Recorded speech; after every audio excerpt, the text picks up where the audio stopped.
Le Saint-Esprit est Dieu, tel que décrit dans la Bible, est pleinement Dieu, associé à Dieu le Père et Dieu le Fils,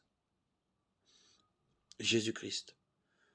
Dieu l'Esprit est le troisième membre de la divinité ou de la Trinité. Ceux qui remettent en question l'idée que le Saint-Esprit est Dieu suggèrent que le Saint-Esprit pourrait simplement être une sorte de force impersonnelle, une source de pouvoir contrôlée par Dieu sans être une personne à part entière. D'autres suggèrent que le Saint-Esprit n'est peut-être qu'un autre nom pour désigner Jésus sous forme d'esprit, indépendamment de son corps. Aucune de ces idées ne correspond à ce que la Bible affirme au sujet du Saint-Esprit.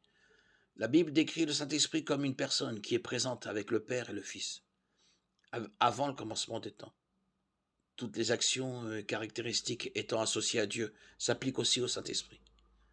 L'Esprit de Dieu était présent et impliqué dans la création. Genèse 1, 2, Psaume 33, 6. Le Saint-Esprit a communiqué les paroles de Dieu aux prophètes. 2 Pierre 1, 21.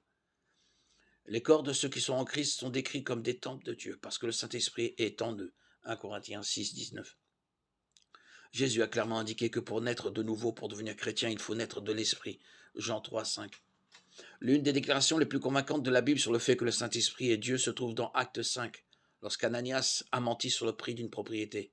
Pierre a dit que Satan avait rempli le cœur d'Ananias pour mentir au Saint-Esprit. Acte 5, 3, et a conclu en disant qu'Ananias avait menti à Dieu. Les paroles de Pierre assimilent le Saint-Esprit à Dieu, car en évoquant l'Esprit comme s'il s'agissait de Dieu, Jésus a dit à ses disciples que le Saint-Esprit, le Consolateur, était différent de lui-même.